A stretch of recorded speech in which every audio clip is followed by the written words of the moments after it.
Assalamualaikum warahmatullahi wabarakatuh.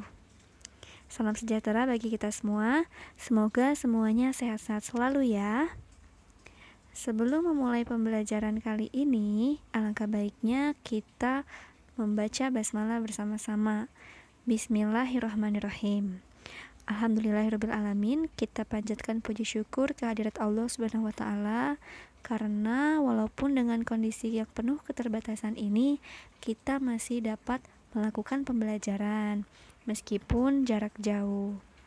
Nah, tidak lupa untuk selalu Ibu ingatkan, kalian harus selalu menjaga kesehatan ya, dengan menggunakan protokol kesehatan tentunya, dengan cara rajin mencuci tangan dengan sabun, memakai masker, dan yang paling penting selalu menjaga jarak. Baiklah anak-anak, pada pertemuan kali ini kita akan membahas lagi mengenai cerita fantasi.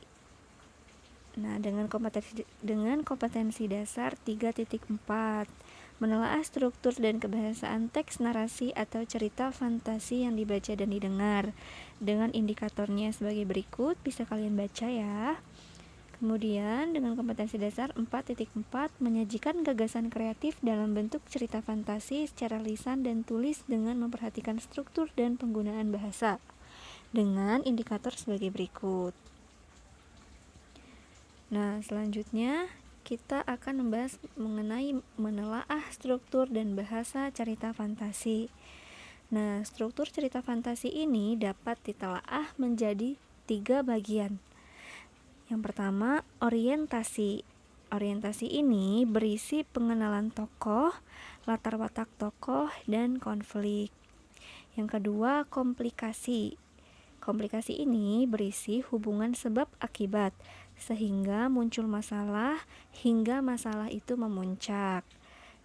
Yang ketiga, resolusi.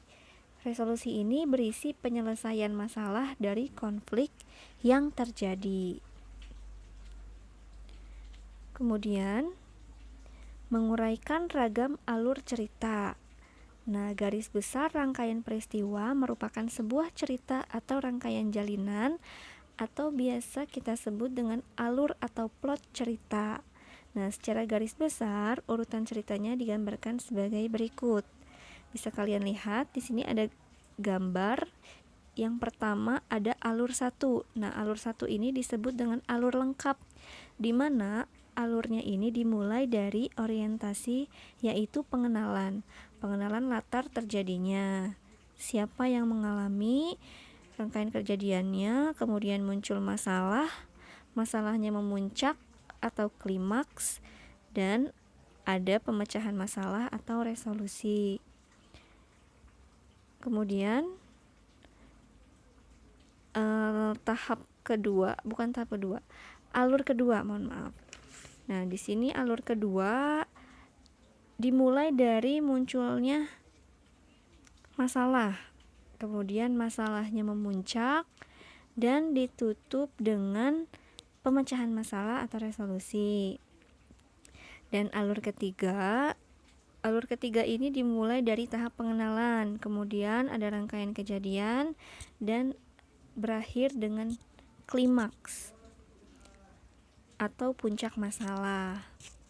Nah, selanjutnya ada ciri kebahasaan pada cerita fantasi.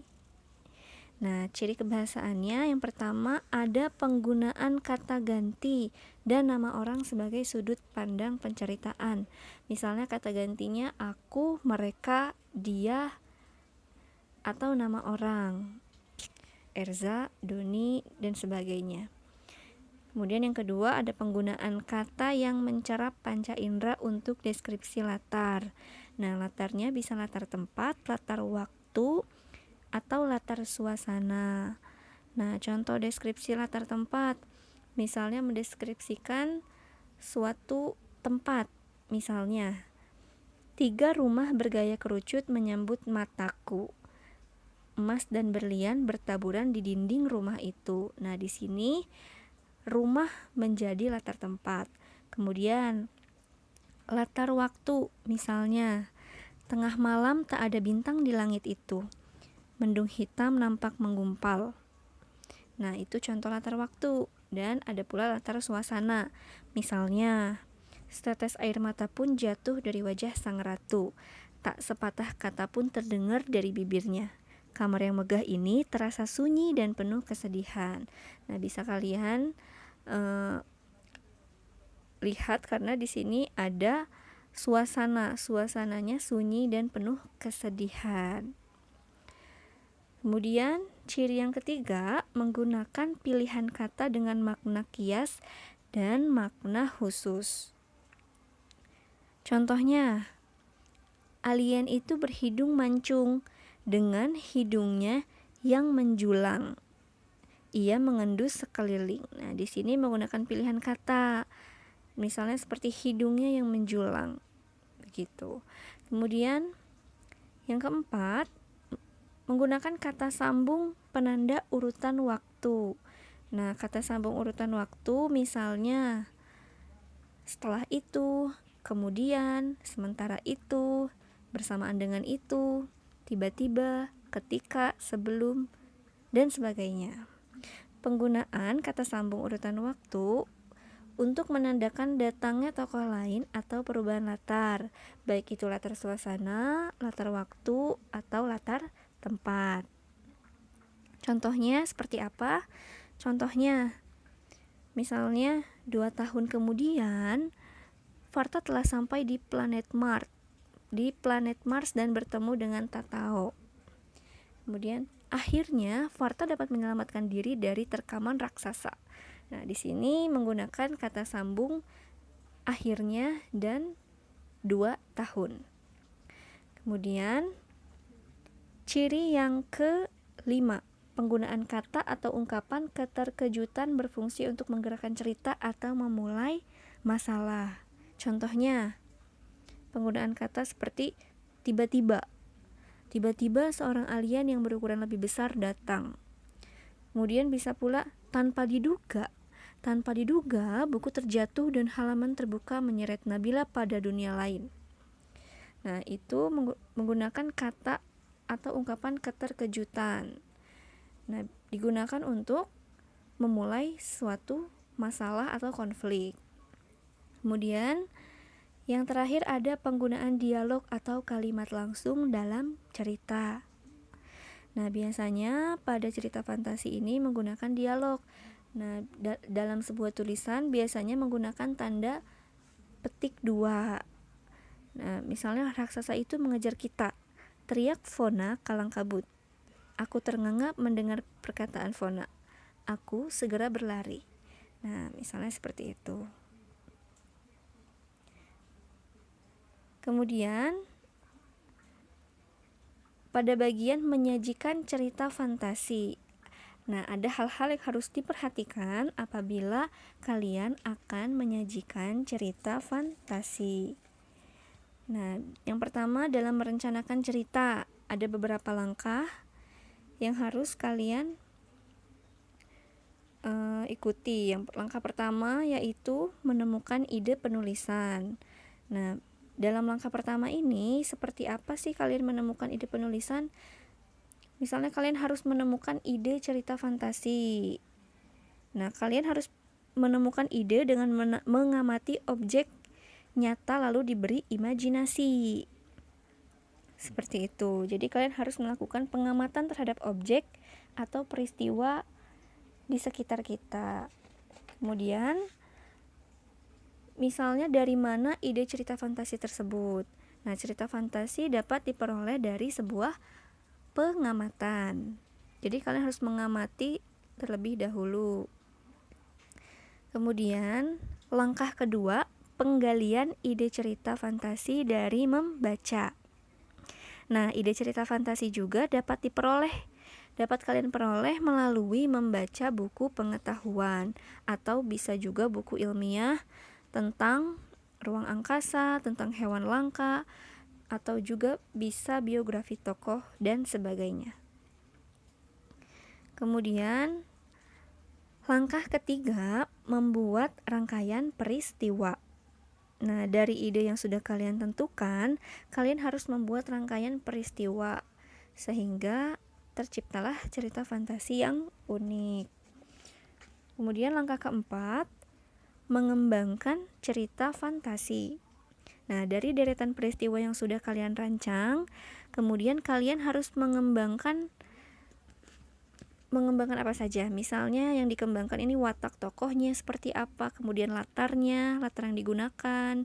Bisa kalian tadi menggunakan latar tempat, waktu dan suasana, kemudian dialog antar tokoh yang sehingga menjadi cerita secara utuh. Nah, kemudian langkah kelima, kalian harus memberikan judul. Nah, berikanlah judul yang menarik, yang cerita yang menarik sehingga orang-orang bisa menarik untuk membacanya. Seperti itu. Kemudian yang kedua adalah menulis cerita fantasi. Nah, dalam langkah menulis cerita fantasi, kalian yang pertama harus merencanakan. Nah, merencanakan seperti apa cerita fantasi yang akan kalian buat.